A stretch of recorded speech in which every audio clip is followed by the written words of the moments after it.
In Caracas, Venezuela's President Nicolás Maduro presided over Tuesday the creation of the National Council for Sovereignty and Peace.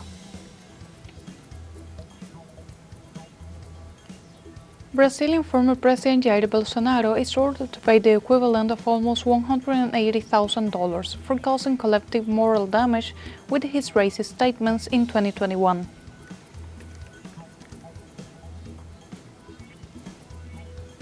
In Palestine, the Israeli occupation army continued concentrating its attacks on the city of Gaza as part of its plans of occupation and displacement.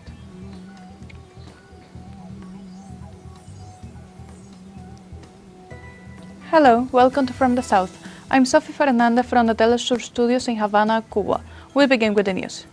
Venezuela's President Nicolás Maduro presided over Tuesday the creation in Caracas of the National Council for Sovereignty and Peace. During the event's closing address, the Bolivarian head of state highlighted the importance of the Council as another step to strengthen the unity of all Venezuelans to defend the nation's sovereignty and peace. Maduro accused the United States government of carrying out what he described as a multifaceted war against the Bolivarian nation, violating all international laws. The president also affirmed that the majority of the Venezuelan people rejects Washington's military threats and reiterated that the country's internal problems are settled by Venezuelans through a dialogue based on the Constitution.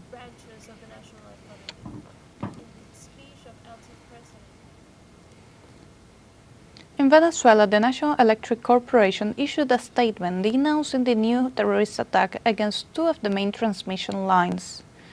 Through the document, the agency declared the following: "This extremist aggression seeks to deprive the Venezuelan people of electricity as part of a fascist strategy aimed at destabilizing the peace and national unity that will prevail in the face of external threats." It also emphasized, as announced by the President of the Republic, Nicolás Maduro Moros, these attacks constitute a manifestation of electrical warfare promoted by groups that they operate in the service of obscure interests and destabilization agendas. Their objective is clear: to destroy national harmony in a scenario in which the North American empire threatens sovereignty with an escalation of war and psychological warfare.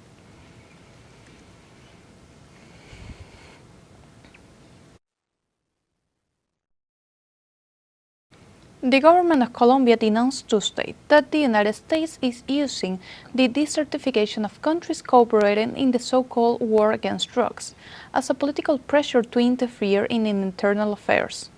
In a statement on the social media X, President Gustavo Petro said Washington wanted a puppet president in Colombia and affirmed that the Colombian people will decide if they want a corrupt government like that of Panama or one which defends national sovereignty. Petro's statements comes after U.S. Secretary of State Marco Rubio called Colombia's fight against drugs as erratic. The president also questioned the moral legitimacy of the United States in imposing labels on other nations, pointing out that Washington has not reduced the consumption of cocaine and fentanyl in its own society.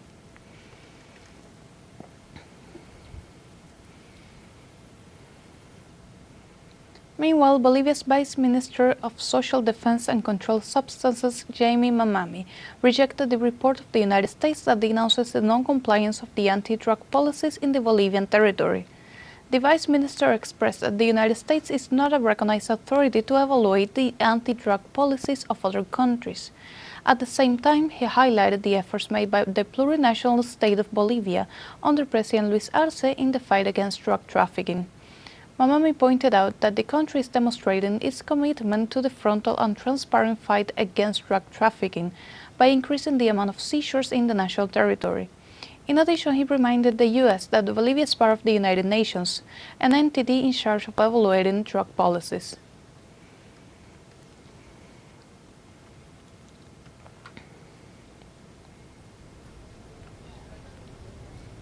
In other news, in Mexico, 17 people have lost their lives following the explosion of a gas tanker on September 10th.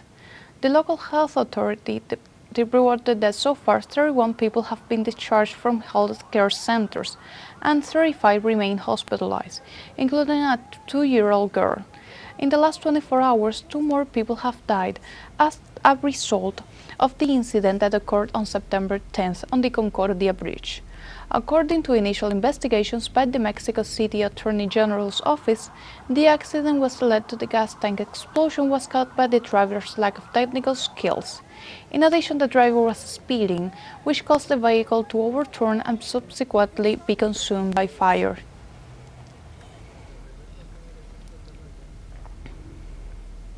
And now we have a short break coming up. But first, remember you can join us on TikTok at teleSUR English, where you will find news in different formats, news updates, and more. We'll be right back. Stay with us.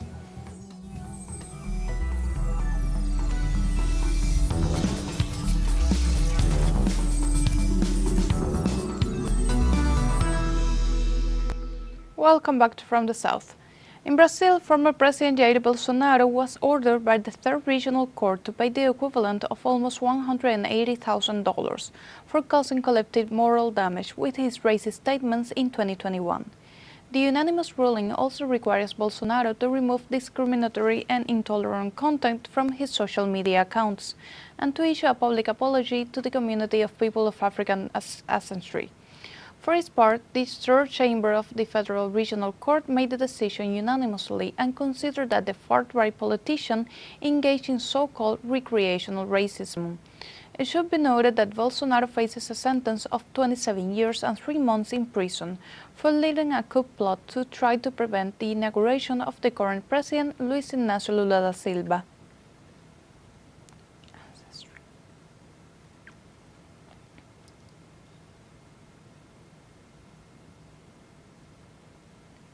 Also in Brazil, hundreds of civil construction workers decided to start an indefinite strike in the city of Belém, in the north of the country.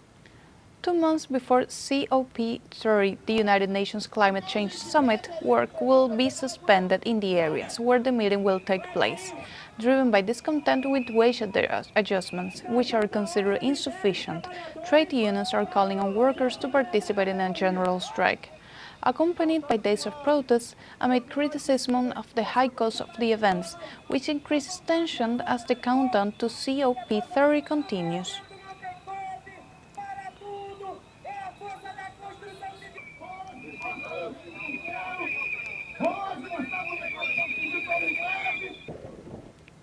In other news, Brazilian police on Tuesday arrested 45 people and rescued hundreds of exotic animals in the biggest ever operation against wildlife traffickers in the country.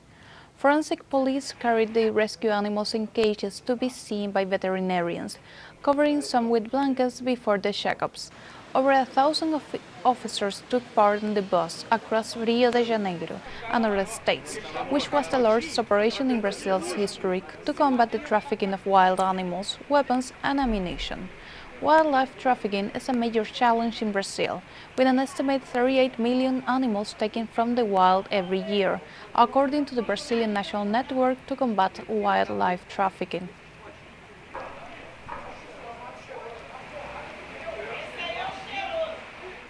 Essa representa a maior ação.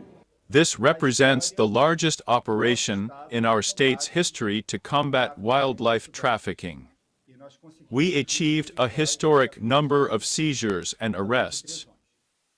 E conseguimos prender até o momento 45.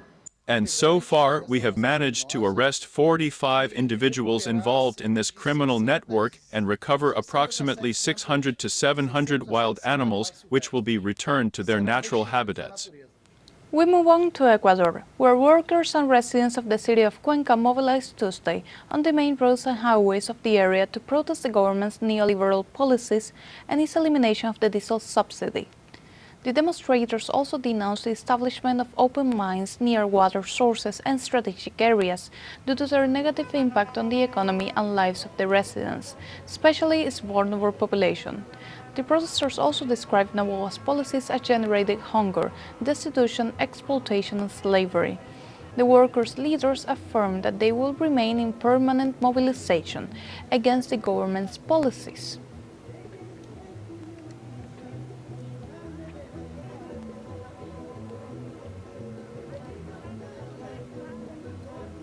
For his part, Ecuadorian President Daniel Noboa issued Tuesday a state of emergency in at least 7 provinces of the country, amid protests over the elimination of the diesel subsidy. The measure will be forced for 60 days and applies to provinces of Carchi, Imbaburba, Santo Domingo, among others.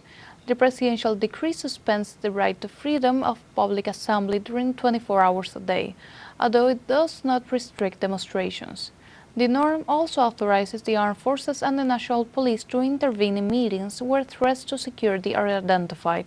However, it does not include the implementation of a curfew.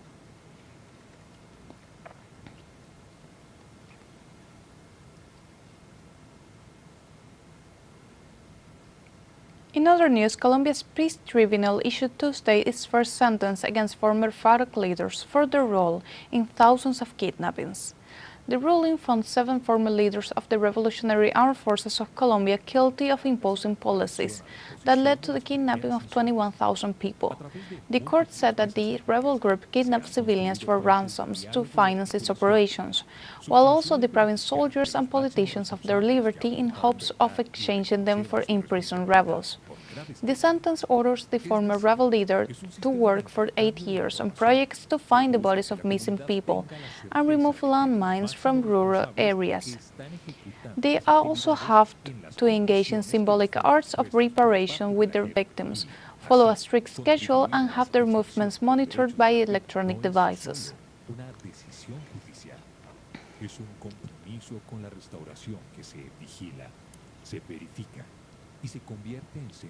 In other news, China urges the United States and Japan to withdraw the Typhoon missile system deployed in Japan as soon as possible, as the installation of this weapon system poses a substantial threat to regional strategic security.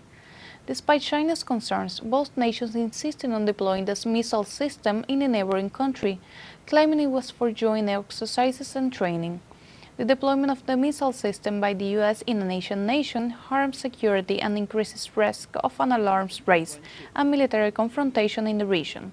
In this regard, the Chinese spokesperson Lian Jian argued that the United States and Japan must respect the security concerns of other countries, respond to the requests of countries in the region, and correct their erroneous practices.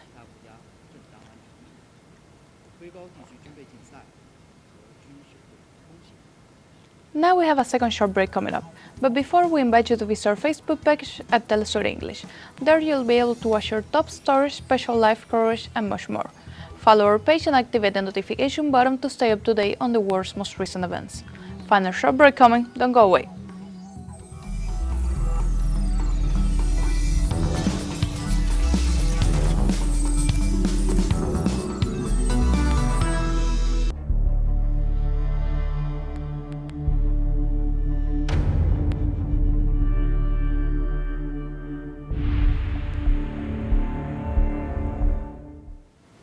Welcome back. The Israeli occupation continued its genocidal war against the Gaza Strip on Tuesday, concentrating its attacks on the city of Gaza as part of its plan of occupation and displacement. Since dawn of September 17, 106 people have been reported dead as victims of intense bombing against Gaza. Israeli fighter jets attacked the top floor of the Al-Harazzini Children's Hospital in the Al-Nasr neighborhood, west of Gaza City, and another attack near the Al-Shifa Tower left of mortar several injured.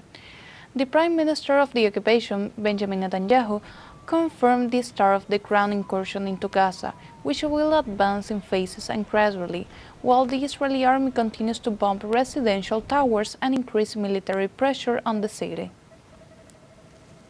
In other news, this Tuesday, in the Republic of Malawi, the counting of votes began for the general elections in which the president, legislators, and local councillors will be elected.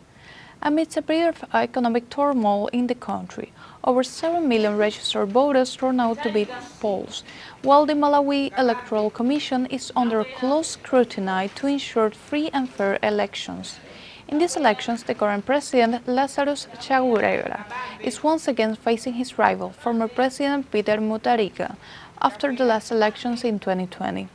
Vote counting began late on Tuesday afternoon, and according to the law, the results must be announced within a week of the election date.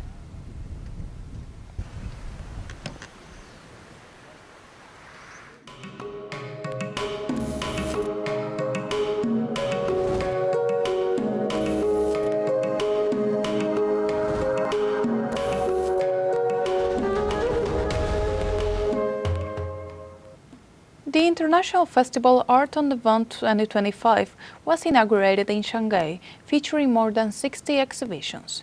From September to November, there will be a range of activities that will allow attendees to interact with art in an engaging way. This festival includes initiatives such as a Spanish art exhibition and the Jiuxi Art Museum, as well as forums, exhibitions, and art markets. Its objective is to strengthen cultural collaboration and promote artistic development, both nationally and internationally. Here, bridges are definitely built between different cultures through art.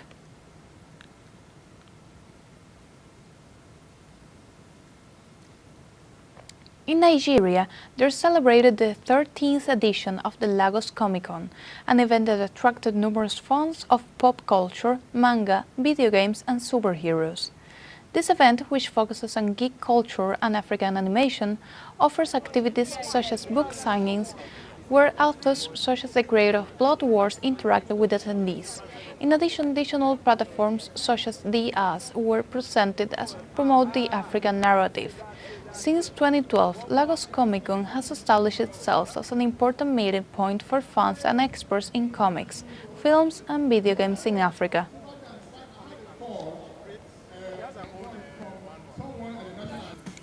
And like this, we have come to the end of this news brief. You can find these and many other stories on our website at telesurenglish.net and join us on social media. We are on Facebook, X, Instagram, Telegram, and TikTok. For Telesur English, I'm Sophie Fernandez. Thank you for watching.